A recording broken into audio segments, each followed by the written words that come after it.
Yo, YouTube, what's up with your boy? Sports and Fitness Rants. I'm back, guys. Click that like button.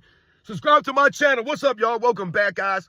Welcome back, man. Got another great video for you guys today, as usual, man. You guys know the deal on this channel. It's all about setting the record straight, stopping the lies, stopping the narratives, stopping them from rewriting history, guys. And in this video, I want to talk about LeBron James has been in the league for 22 seasons and has led the league in 2 categories. He's led the league in 2 categories in 22 seasons. Even though this man plays in his own system, dominates the basketball like no one else in the history of the NBA has been allowed to dominate the basketball for all these years. This man's only led the league in 2 categories, but they keep trying to tell us he's the greatest all-around player in NBA's history. Laughable, guys. And we're going to talk about in this video. And I want to thank you guys, everyone across the world, everyone across the states, man. Shout out to everybody in the United Kingdom, everybody in Mexico, everybody in the Philippines. Shout out to everybody in Canada. Shout out to everybody in Italy, France, the Netherlands, Belgium, South Africa, Trinidad and Tobago, the Bahamas, Puerto Rico, the Dominican Republic, Australia, New Zealand. Shout out to everybody in Greece. Shout out to everybody in Germany. Shout out to everybody in Poland. Shout out to everybody in Ireland, Norway. All you guys out there, man. Like I said, Romania. Thank you very much, guys, for all your support, man. Shout out to everybody in Sierra Leone. Shout out to everybody in Egypt. Shout out to all you guys. Like I said, man, I'm truly, truly humbled, man, by all the support. Shout out to everybody in Japan. Just all you guys out there, man. Thank you very much, guys. The Ukraine, all you guys have hit me up, man. It's truly humbling, man. Shout out to everybody in the States, man. You guys know the deal, man. Like I said, man, it's truly humbling, guys. Thank you very much. And you guys know what to do. Turn the volume all the way up. Hit that play button. Remember, these videos are for educational purposes. And let's roll. So, yes, guys, like I said, man, I wanted to do a brief video and talk about how LeBron James has led the NBA in 2 categories in 22 seasons, guys. Now, we all know LeBron James in his 22nd season, but I don't think anyone thinks that LeBron James is going to lead any categories this year. Is he going to lead the league in anything this year? No, he's not. So, 22 years in the league, LeBron James has led the NBA in 2 categories, right? He led the league in scoring. What was that, like 2008 or 2009? Something like that. I don't remember, one of them years. And then he led the NBA, maybe it was earlier, I don't know, maybe it was 07 or something, I don't know. But one of the years he led the league in scoring, we get that. And then I believe it was 2020, I want to say, that he led the league in assists, right? So, of course, the bubble year, LeBron James leads the NBA in assists. Great for LeBron James, man. 2 times in LeBron James' 22-year career, this man's led the league in a statistic. Now, why are we highlighting this, for LeBron James versus someone like a Tim Duncan, let's say, for example, or a Larry Bird, let's say, for example, who never led the league in anything. Larry Bird never led the league in a single statistic, not rebounding, not scoring, not assists. Now, he came close to leading the league in scoring a couple times. I believe he might have been 2nd in points per game, Michael Jordan's rookie year, and he was always in the top 3, top 5 usually in scoring, but he never led the league in scoring. Right? Tim Duncan, once again, the grains of Tim Duncan, the longevity of Tim Duncan, the durability, the impact that he had all those years. Never led the league in rebounds, never led the league in blocked shots or scoring. None of this stuff for Tim Duncan. But the difference between what Tim Duncan was doing, what Larry Bird was doing on the court versus what LeBron James is doing, and the reason why we highlight him only leading the league in 2 stats in all these years, is because unlike Larry Bird and Tim Duncan, LeBron James has been able to dominate the basketball his entire career. He's been allowed to play in his style of system, the way that he wants to play. They've built the teams around him. When you think about the other great players, when you think about these guys, and we say that these guys allowed their teammates to play in a system, right? They allowed the coach to coach. They were coachable. They played in a system. They sacrificed to play in a system. So that means that they're not going to be able to go out there and maybe shoot as many shots as they want to shoot every single night or do X, Y, Z on any given night because they're playing an actual system, right? They're sacrificing their own personal glory, their own personal stats for the team's success so that they could win. That's what we think about with a lot of the great players, right? They were coachable to a degree where they allowed teams to run systems, right? They allowed their teammates to be in a system, to have a role in that system. So it wasn't just Larry Bird coming down the court, dribbling the ball, and, waiting for someone to come off a pick and roll, a pick or something like that, or a screen or some action over here. And Larry Bird has a choice to either shoot, pass, dribble every time down the court. That's not the way Larry Bird played the game. That's not the way the Celtics played the game. Tim Duncan, you think about Greg Popovich and the system that he ran. Once again, Tim Duncan was a member in that system. He was a player in the system, the leader of the team, but he sacrificed so that the other players could be great. Guys like Tony Parker, Manu Ginobili, they could be great in their own right because he allowed them to be great because he was coachable and he understood it wasn't about his own personal stats or glory and what he could do. It was about what he could help the team do. And that's what LeBron James doesn't really seem to understand. It's not really what the team can do for him. It's what he can do for the teammates around him. And he refuses to help them. So he likes to blame the teammates. He likes the fact that he has that excuse built in. Oh, these guys ain't doing nothing out there. I'm out here carrying bums again. This is what they do for LeBron James. So when you talk about him leading the league in 2 categories in 22 years, we also laugh when they tell us that LeBron James is the greatest all-around player of all time. Oh, LeBron James, the best all-around player of all time. Really? The best all-around player of all time? LeBron James, the greatest all-around player of all time. Can't rebound worth a lick. Because when you talk about the best all-around or the greatest all-around player, then you're talking about all aspects of the game. And do you do those things at an elite level? Because you're not saying that LeBron James is a great or good all-around player. You're saying he's the greatest all-around player of all time. I don't know if that could be possible. Because in order for him to be the greatest all-around player of all time, he would have to at least be the greatest rebounder, at least at his position. He would at least have to be the greatest defender at his position, in my opinion. He would at least have to be the greatest passer at his position or the greatest scorer at his position to be considered, excuse me, guys, the greatest all-around player in history of the game. Because they're not saying he's the greatest all-around small forward of all time. They're saying he's the greatest all-around player of all time. So like I said, at the minimum, you would at least need to be the greatest all-around small forward of NBA's history. And do you guys think that LeBron James is the greatest all-around small forward in NBA's history? I don't believe he is. I don't want to say, you guys know that I do not believe that he's the #1 small forward of all time. I don't believe he's the second greatest small forward of all time. I have him third behind Larry Bird and Dr. J. You guys know that on this channel. But we talk about overall play or all-around play. You know, many of the reasons why I have Larry Bird and Dr. J over LeBron James is because to me they're greater overall players, all-around players. We talk about shooting the basketball. Obviously, Larry Bird can shoot the ball better. To me, they're better rebounders. He's a better rebounder than LeBron James. Dr. J, a much greater rebounder than LeBron James. Dr. J, a much greater consistent defender than LeBron James, the greatest shot blocker. I told you, Dr. J might be the greatest shot blocking small forward in the history of the game. Once again, a really good rebound at that position. LeBron James not a really good rebounder. He's mediocre at best, guys, at that position. The defense, is he a Scottie Pippen level defender or a John Havlicek level defender or a Kawhi Leonard level defender at that position? No, I don't believe he is. He's not as consistent as those guys. He doesn't give the effort of those guys, right, on the defensive end consistently. He needed a super team to play defense, right, for a little bit. Not impressed. When we talk about the rebound, he's not one of the greatest rebounders. He's not even a greater rebounder than Sean Marion, guys, at that position. Just not. Like I said, we're talking about scoring the basketball. Is he a greater scorer than Kevin Durant was? Is he a greater scorer than Larry Bird really was? To me, Larry Bird's overall scoring ability was his greater. Was he a greater scorer than Dominique Wilkins was at that position? Like, was he a greater scorer than Bernard King was? Or Rick Barry? He wasn't a shooter of a Rick Barry, the shooter of a Larry Bird, the shooter of some of these guys. Can he shoot the ball like James Worthy? No. So when we talk about some of these things, when you think about some of the great small forwards in NBA's history and their overall games and what they could do on the court, LeBron James ain't the greatest overall or all-around small forward, in my opinion. How the hell is he the greatest all-around player of all time? But you've only led the NBA in 2 stats? Like, it doesn't, like, no one ever says, oh, Larry Bird is the greatest all-around player of all time. I don't hear a lot of people saying that.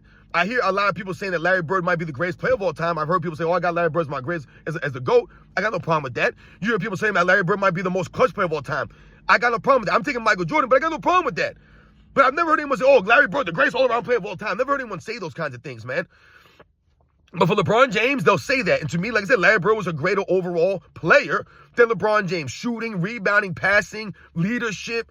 To me, Larry Bird was a better help defender, a better team defender consistently than LeBron James. To me, Larry Bird gave more effort consistently than LeBron James. I don't think it's a question about that stuff. So the overall stuff to me is a straight laugher. When you think about some of the great players in NBA's history, the Will Chamberlains, look how many times these guys led the league in something. Like when people talk about Will Chamberlain being the greatest rebounder or arguably the greatest scorer of all time, why do they say that? Because the man got 7 scoring titles. Not 1 or 2, 7. Hey, go look at how many times Will Chamberlain led the league in rebounds, guys. The man led the league in rebounds like 10 times. Like, it's insane. When you talk about Dennis Rodman, oh, Dennis Rodman, one of the great rebounds of all time. Why is that? Because the man led the league in rebounding so many times. That's where you develop a reputation. When LeBron James says, oh, I could lead the league in scoring every year if I wanted to, it's laughable for him to say that because you only led the league in scoring one time. Once. In a weak era. So when you think about someone like Kobe Bryant, I believe he led the league in scoring, I think, 2 times, Kobe Bryant. And I've told you guys many times, when you hear LeBron James led the league in scoring 1 time, and then you think about Russell Westbrook led the league in scoring twice, it's much different than Kobe Bryant, right? Kobe Bryant played in a much more defensive era. Kobe Bryant did not start his career as a starter. Kobe Bryant played in triangle offense. So he sacrificed, right? Like I was mentioning, these guys sacrifice some of those wins, the individual accolades and statistics for the wins. So could Kobe Bryant have led the league in scoring more than 2 times? If he said I could lead the league in scoring every year if I wanted to, we would believe Kobe Bryant more than LeBron James would. And why would we believe Kobe Bryant more? Because once again, he led the league in scoring multiple times. But not only that, but Kobe Bryant's overall offensive game would lead you to believe he could do it. But he was more focused on winning, and we understood that from Kobe Bryant. When you watched him play, you could understand and see that he was more interested in winning than he was stats. Once again, he was coachable, playing the triangle system. When you think about some of the great players, like I said, they led the league in whatever stat they were known for. Magic Johnson, the greatest passer in NBA's history, the greatest point guard in NBA's history, right? Why is this? Look how many times Magic Johnson led the league in assists, right? So that basically qualifies him being known as the greatest passer of all time, right? Not only the video footage that shows him doing these crazy passes, these spectacular passes, he also had the domination as far as leading the league in assists several seasons.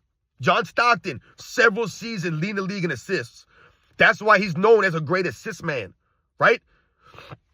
I love when people say, oh, Michael Jordan led the league in scoring because he was taking all these shots. I laugh at that. How else are you supposed to lead the league in scoring? Do these guys think that LeBron James led the league in scoring that one season by not taking any shots? I don't understand it. Yes, Michael Jordan took shots to score the ball, but once again, you have to make those shots to lead the league in scoring. You can't just lead the league in scoring by taking a lot of shots. That's not how it works. You have to be efficient, you have to knock shots down. You have to have a well-rounded overall offensive game back in the 80s and 90s when Michael Jordan was playing the game. Now, you can score and lead the league in scoring, and it don't really take much for you to score. When Michael Jordan's playing the game, you need to be able to score in a myriad of different ways because you never knew what kind of defense was going to be thrown at you. And the physical nature of the game also made it harder to score. But I laugh when people say that because it's almost like, so you're telling me that Magic Johnson would lead the league in assists all those years if he never made passes? Oh, Magic Johnson only led the league in assists because he passed the ball so much. That's the same thing as saying that Michael Jordan only led the league in scoring because he shot the ball a lot. Oh, John Stockton's only a great passer because he passed. These idiot clown LeBron James fans, they make no sense, man. It's laughable. But yeah, LeBron James, they led the league in nothing but 2 things in all these years, but then he'll say that he can lead the league in scoring every year if he wanted to. He could do X, Y, Z. Oh, I can guard 1 through 5. No, you can't. We've seen you try, and you don't. You can't do it. You couldn't even guard Jason Terry. You can't guard anyone, man. You can't guard your position. That's what we're talking about. You can't even guard your position, but they're over there trying to tell you you're the greatest all-around player. He guard 1 through 5. No, he can't. Every opportunity LeBron James had to actually try and do that, never did it. Never did it. So I'm not impressed with LeBron James' defensive abilities and his overall play. Once again, rebounding-wise, LeBron James is a poor rebounder, guys, at that size in this era of NBA. A weak rebounder. You average 7 rebounds a game for your career? That's weak, guys. Very, very weak, man. Like I said, in this weak, soft era where there are no legit centers anymore, guys aren't battling down low for rebounds. You out there averaging 7 to 8 rebounds. It's a laugher, guys. Straight laugher. And the passing ability of LeBron James. LeBron James is a great passer, man. No doubt about it. LeBron James is a great passer. But we're talking about what? A great passer in relation to who? In relation to the small forward position? Yeah, absolutely. One of the great passing small forwards. But when they start trying to, put him in the realm of the great passers in NBA's history, just all the passers, that's where you lose me. He's not up there with the top 5, top 10 passers in NBA's history, guys. He's not up there with the Stocktons and the Isaiah Thomases and the Magic Johnsons and the Jason Kidds and the Steve Nashes and the Oscar Robertsons and the Bob Cousy's. He's just not up there with those guys, man. Jason Williams, Mark Jackson. Like, to me, he can't, nowhere near those guys. Even the other guys, like the newer guys, like Chris Paul, he can't pass like these guys, man. He just don't pass like them. He's not as crisp, right, as precise as those guys, which is why he has a high turnover ratio, right? So for me, LeBron James passing is a great passer for his position, but I would probably put Larry Bird above him as far as passing the basketball. So once again, we talk about playmaking and passing. They're two different things. The playmaking aspect, to me, there are other great playmakers out there, obviously. And like we talk about, when you talk about, oh, he led the league in this or he didn't lead the league in that, 22 years, LeBron James led the league in two things in his weak era. But he talks about what he could do if he wanted to do these things. But he just didn't go out there and do it. This is what we're talking about, man. Completely overrated LeBron James. Overhyped. Not the greatest player of all time. The greatest all-around player of all time. Nowhere close to that, man. Nowhere close to that. There are other guys who did other things at a higher level more consistently, and they have the accolades to back it up. They led the league in scoring, in rebounds, in block shots, some of these guys. Right? Look at someone like Hakeem Olajuwon, lead the league in rebounds, lead the league in block shots multiple times. And he was always in the top, 3 to 5 in scoring during that time. Impact. The impact was there for these guys. Like I said, man, the guys who are known for being great at what they do, they're known for being great at what they do because they have a reputation for doing those things great. When you talk about LeBron James, and we talk about how many points he's accumulated, right? Like I said, when you think about LeBron James' overall scoring ability, and then you look at someone like Kobe Bryant, and we know that LeBron James scored more points than Kobe Bryant. That's great for LeBron James, man. Right? And we can all look at LeBron James' points per game and say, oh, he averages more points per game than Kobe Bryant. Now, we all know there are certain reasons why Kobe Bryant did not start his career off as a starter. We get all of that. He had the last couple of years, and the averages get fluctuated. We know that. But when you watch Kobe Bryant play, and you watch his overall offensive game, that's where you realize this man's a much superior scorer than the guy who had more, quote-unquote, points than him, who has a higher average than him. Once again, we all know how the averages could be skewed from time to time in different eras and for different situations.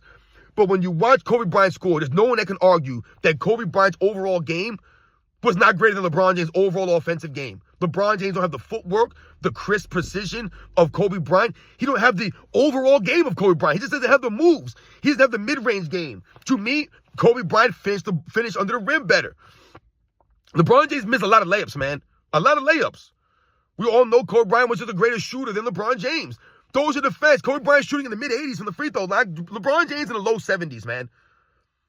So those are the things that we know about. The post game of Kobe Bryant was superior to LeBron James, and it was consistent. These are the facts, guys. The dribbling ability of Kobe Bryant was superior to LeBron James. And like we said, Kobe Bryant played through harsher conditions than LeBron James had to deal with throughout most of his career.